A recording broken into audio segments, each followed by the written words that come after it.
Hello, welcome back बच्चों। मैं सुनील पांडे आप सबको अपने इस चैनल पांडे सर की क्लास में बहुत बहुत स्वागत करता हूँ। आज हम लोग पढ़ने जा रहे कक्षा 7 की पुस्तक अतीत से वर्तमान अध्याय 1 कहाँ कब और कैसे भाग 2। तो आइए अध्याय शुरू करते हैं। तो देखते हैं ऐतिहासिक स्रोत, इतिहास को जानने के साधन। इतिहासकार अतीत की घटना का अध्ययन करते हैं और इस काम में विभिन्न साधनों का उपयोग करते हैं। ऐसे सभी साधन स्रोत कहलाते हैं। पिछली कक्षा में भी आपने ऐतिहासिक स्रोतों के बारे में एक समझ विकसित की थी। इन स्रोतों में लिखित रचनाएं अथवा पांडुलिपियां, अभिलेख, सिक्के, भग्नावशेष, चित्र इत्यादि शामिल हैं। प्राचीन काल की तुलना में मध्यकाल में इन स्रोतों की संख्या में वृद्धि हुई और इनमें विविधता भी आई, किंतु प्रधानता लिखित सामग्री की ही रही। जैसा कि आप जान चुके हैं कि 13वीं शताब्दी से भारत में कागज का प्रचलन व्यापक ढंग से होने लगा था। इस काल में लिखी गई पांडुलिपियां एवं प्रशासन संबंधी अन्य प्रपत्र अभिलेखागारों एवं पुस्तकालयों में सुरक्षित है। आइए तो देखते हैं अभिलेखागार। ऐसा स्थान जहां दस्तावेजों और पांडुलिपियों को संग्रहित किया जाता है। आज सभी राष्ट्रीय और राज्य सरकारों के अभिलेखागार होते हैं, जहां वे अपने तमाम पुराने सरकारी अभिलेख और लेन देन के ब्यौरे को और उसके रिकॉर्ड को रखते हैं। आइए अब देखते हैं कुछ ऐतिहासिक स्रोतों का स्मरण करें जिसके बारे में आपने कक्षा 6 में एक समझ विकसित की थी। इस काल की अनेक घटनाओं की जानकारी हमें अभिलेखों से प्राप्त होती है।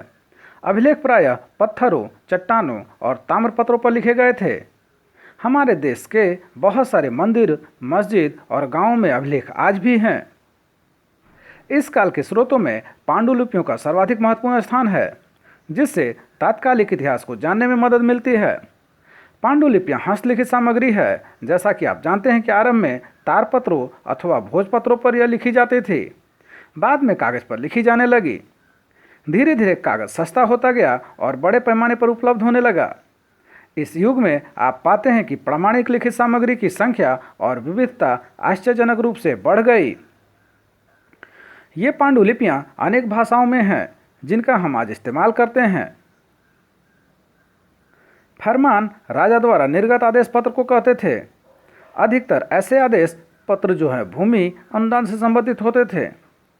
प्रस्तुत फरमान जो औरंगजेब के शासनकाल से संबंधित है, शेख फैजुल्ला नामक व्यक्ति को प्रदान किया गया था, जिसमें स्पष्ट आदेश है कि उस क्षेत्र के समस्त कृषि योग्य व अन्य भूमि एवं उससे प्राप्त राजस्व और अन्य उत्पादों पर शेख फैजुल्ला के कुल अथवा वंश का नियंत्रण होगा और उसकी मृत्यु के उपरांत उसके उत्तराधिकारियों का होगा। तो यहाँ जो हम दो तस्वीर देख रहे हैं, ऊपर वाली तस्वीर फरमान की है और नीचे वाली तस्वीर अभिलेख की है। इस फरमान से जागीरों को आनुवंशिक बनाने का महत्वपूर्ण साक्ष्य प्राप्त होता है। उन दिनों छापे खाने नहीं थे, इसलिए लिपिक या नकलनवीस उन पांडुलिपियों की प्रतिकृति अथवा नकल तैयार करते थे। कालांतर में प्रतिलिपियों की भी प्रतिलिपियां बनती गई, जो तुलनात्मक रूप से एक दूसरे से काफ़ी भिन्न होने लगी। आधुनिक पटना स्थित खुदाबख्श ओरिएंटल लाइब्रेरी मध्यकालीन भारतीय इतिहास को जानने एवं समझने के प्रमुख स्रोत का केंद्र है। इसमें अरबी तथा फारसी में लिखी ज्ञान विज्ञान संबंधी ऐसी पुस्तकें हैं जिनसे मध्ययुगीन इतिहास और संस्कृति के बारे में मौलिक जानकारी प्राप्त होती है। उस समय की कई पुस्तकें सचित्र होती थीं। ये चित्र अक्सर किताब के पूरे पन्ने पर छोटे छोटे चित्रों के रूप में सजे होते थे। इन लघु चित्रों को मिनिएचर कहते हैं। लघु चित्रों को मुगल दरबार एवं उत्तर और दक्षिण भारत के राजपूत राजाओं के दरबार में महत्वपूर्ण स्थान मिला। इन चित्रों में अधिकतर शाही दरबार, शिकार और लड़ाई के मैदान का चित्रण होता था। इस काल में अनेक साहित्यिक ग्रंथों की रचना हुई। कलहन की राजतरंगिनी इस काल की पहली ऐतिहासिक रचना है जिसमें कश्मीर के इतिहास का वर्णन है। अल-बेरूनी की पुस्तक तहकीके हिंद अथवा तारीख उल हिंद से उस समय के समाज, धर्म, रीति रिवाज आदि पर विस्तृत एवं प्रामाणिक जानकारी मिलती है। मिन्हाज उस सिराज कृत तबकाते नासिर में मोहम्मद गोरी एवं गुलाम वंश के शासन पर विस्तृत चर्चा है। जियाउद्दीन बर्नी की पुस्तक तारीख फिरोज शाही में तुगलक वंश के राजनीतिक घटनाओं, शासन, प्रबंध एवं सामाजिक स्थिति का वर्णन है। अबुल फजल के अकबरनामा में अकबर के शासनकाल व प्रशासन एवं राजनीतिक का चित्रण है। इसके अतिरिक्त और भी कई पुस्तकें इस काल की जानकारी की प्रमुख स्रोत हैं।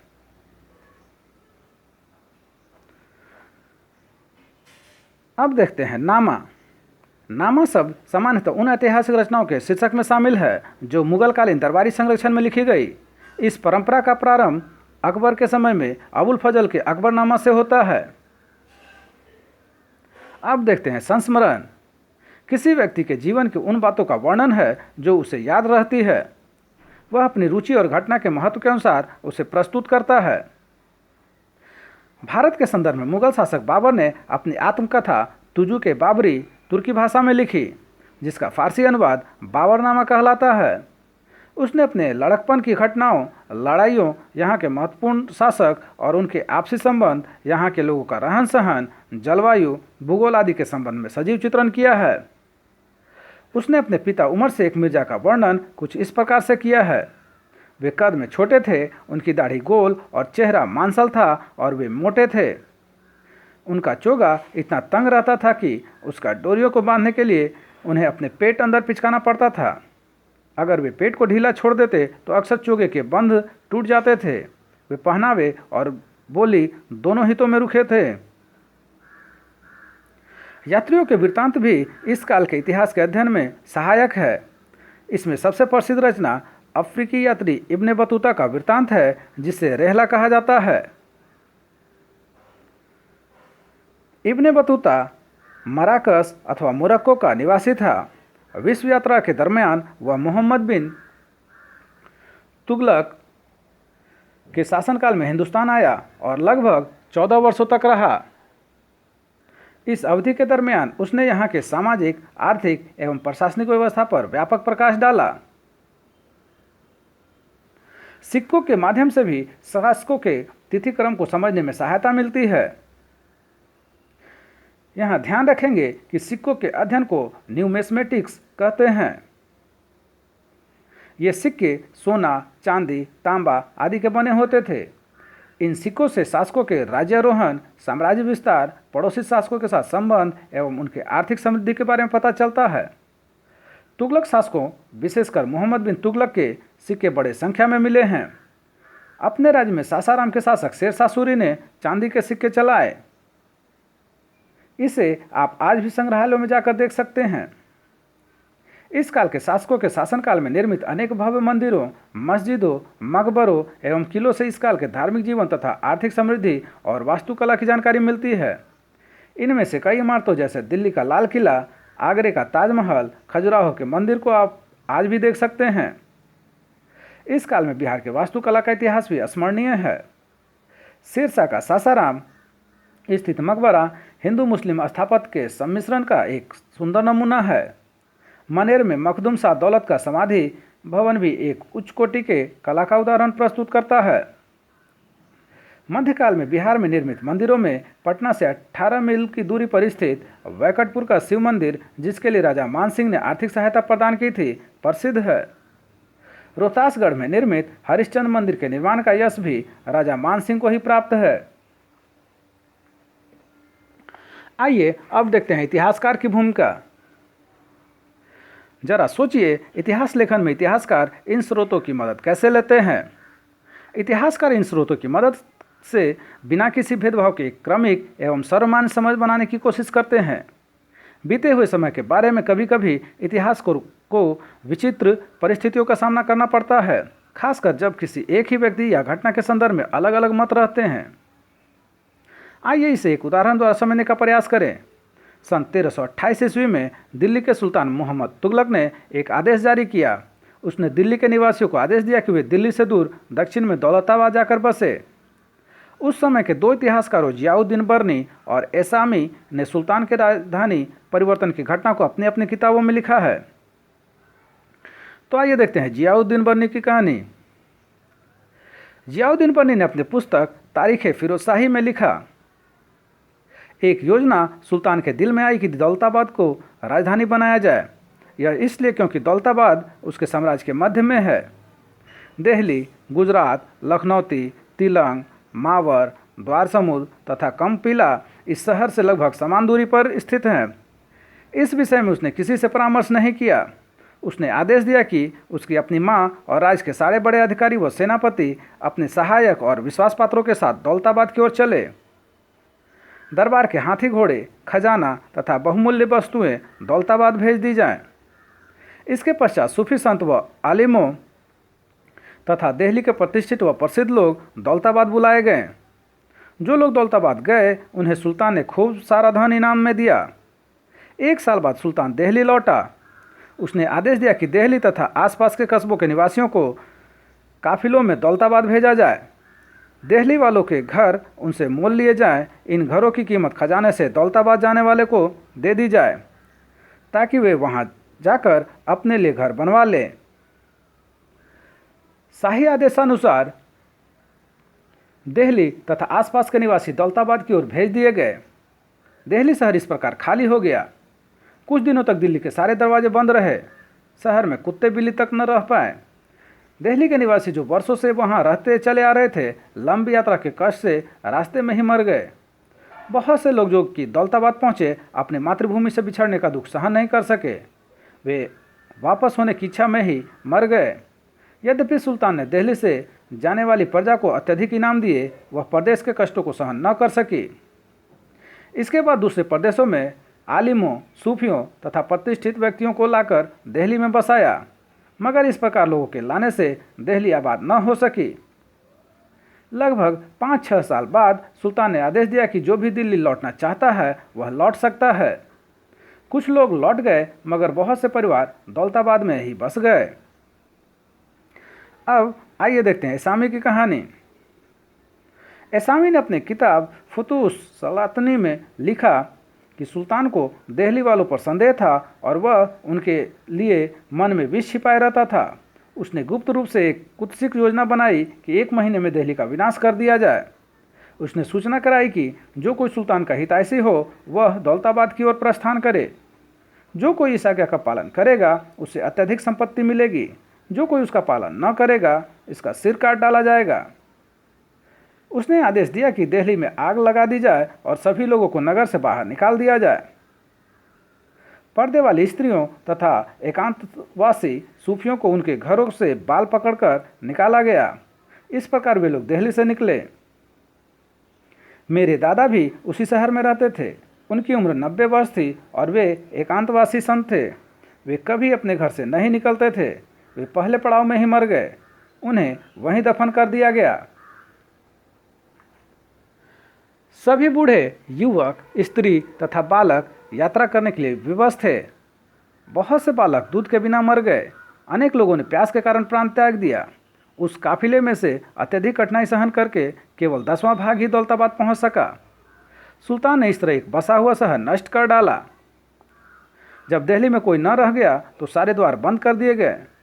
सुना जाता है कि कुछ समय बाद अत्याचारी बादशाह ने आसपास के गांव के लोगों को बुलाकर दिल्ली को बसवाया। तोतों और बुलबुलों को बाग से निकालकर कौवों को बसा दिया। न जाने सुल्तान को किस प्रकार उन निर्दोष लोगों पर संदेह उत्पन्न हो गया कि उसने उनके पूर्वजों की नींव उखाड़ डाली और आज तक उनकी संतानों के विनाश में तल्लीन है। आपके ध्यान में यह बात आ गई होगी कि मोहम्मद तुगलक की योजना के बारे में कुछ बातें ऐसी हैं जिस पर बर्नी और एसामी दोनों इतिहासकार एक मत रखते हैं। जैसे सुल्तान ने लोगों को दिल्ली से दौलताबाद जाने का आदेश दिया, पर दिल्ली से दौलताबाद जाने की घटना के बारे में बर्नी कई ऐसे बातें लिखता है जो एसामी से नहीं लिखता है। जैसे बर्नी लिखता है कि सुल्तान अपने राज्य की राजधानी बीचों बीच बनवाना चाहता था, इसलिए उसने लोगों को दौलताबाद भेजा। पर एसामी के अनुसार सुल्तान के मन में ऐसा विचार नहीं था। एसामी के अनुसार सुल्तान लोगों को कष्ट देना चाहता था, इसलिए उसने दिल्ली खाली करवाई। यह हमारे लिए परेशानी की बात है। अब हम यह कैसे जानें कि सुल्तान के मन में वास्तव में क्या विचार था? इस विषय में हम निश्चित रूप से कुछ नहीं कह सकते हैं। ऐसी कठिनाई बहुत सारे हमारे सामने आते हैं। जो बातें दोनों लिखते हैं उनके बारे में तो हम सोच सकते हैं कि वे जरूरी हुई हैं होंगी, पर जो बातें एक ही व्यक्ति कह रहा है उनके बारे में हम झट से यकीन के साथ नहीं कह सकते हैं कि वे जरूर हुई होंगी। बीते हुए समय के बारे में जब इतिहासकार आज लिखते हैं तो अक्सर इस कठिनाई से जूझते हैं। बीते समय के बारे में कुछ बातें तो पक्की तरह से कही जा सकती हैं, पर बहुत सी बातों के बारे में पक्की तरह से नहीं कही जा सकती। ऐसी परिस्थिति में इतिहासकार अन्य स्रोतों को ढूंढते हैं। तो आइए अब देखते हैं समय के साथ इतिहास को समझना। इतिहासकार इतिहास को समझने के लिए इसे समान विशेषता रखने वाले कुछ बड़े बड़े हिस्सों, युगों या कालों में बांट देते हैं। पिछली कक्षा में जो आपने इतिहास पढ़ा था उसमें प्राचीन समाज के कई प्रकार का समावेश हुआ था। इस कक्षा में जो इतिहास आप पढ़ेंगे उसे प्रायः मध्यकालीन इतिहास कहा जाता है। हमने ईसा की 8वीं शताब्दी को मध्यकाल का आरंभ तथा 18वीं शताब्दी को इसका अंत मान लिया है। तो ऐसा क्यों? जब आप इस पुस्तक को पढ़ेंगे तब देखेंगे कि 8वीं शताब्दी के आसपास भारत के सामाजिक, राजनीतिक और आर्थिक जीवन में काफ़ी परिवर्तन हो रहे थे। सामाजिक नियम, धर्म, भाषा, कला इत्यादि जीवन के सभी क्षेत्रों को इन परिवर्तनों ने प्रभावित किया। इस प्रकार हम देखते हैं कि 8वीं शताब्दी के आसपास भारत के इतिहास में एक नया युग आरंभ हुआ। नए विचारों से समाज के सभी व्यक्ति एक साथ प्रभावित नहीं होते। यद्यपि भारत के इतिहास में कुछ परिवर्तन 8वीं शताब्दी से पहले ही आरंभ हो गए थे, पर देश के कुछ भागों में उनका प्रभाव कुछ समय बाद ही अनुभव किया गया। इसलिए सामान्य दृष्टि से देखते हुए हम कह सकते हैं कि नए विचारों की शुरुआत 8वीं शताब्दी से हुई और 18वीं शताब्दी आते आते फिर अनेक परिवर्तन दिखने लगे। इसी कारण हम मध्यकाल का अंत और आधुनिक युग का आगमन लगभग 18वीं शताब्दी को मानते हैं। इन हजारों वर्षों के दौरान इस उपमहाद्वीप के समाजों में प्रायः नए नए परिवर्तन होते रहे।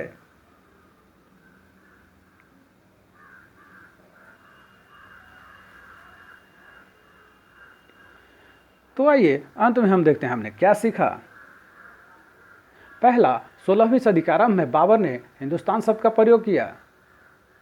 दूसरा, बाबरनामा एक विशेष प्रकार का फारसी इतिहास है। तीसरा, अरबी लोगों द्वारा भारत में एक नए धर्म का आगमन हुआ। चौथा, भारत में कागज का प्रयोग 13वीं शताब्दी के आसपास हुआ। पांचवा, आइए जोड़े बनाते हैं। तो पहला है राजतरंगिणी।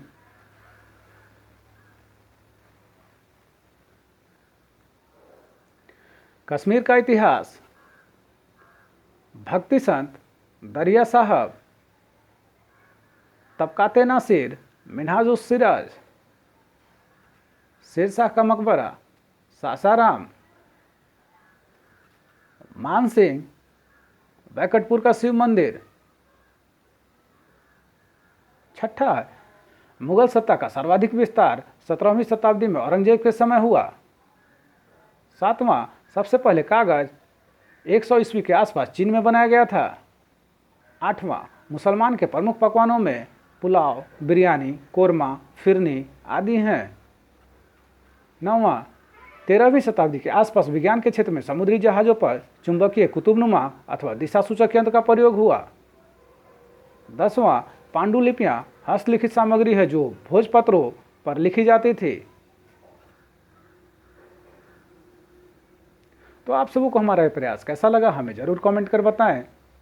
हमारे इस चैनल पांडे सर की क्लास को जरूर से जरूर सब्सक्राइब करें और बेल बटन को दबाएं ताकि आने वाली वीडियो का नोटिफिकेशन आपको मिलता रहे। दूसरों के साथ इसे शेयर करें और हाँ, लाइक करना तो बिल्कुल ना भूलें। आपका लाइक करना ही हमारे मेहनत का फल है। धन्यवाद। Thank you.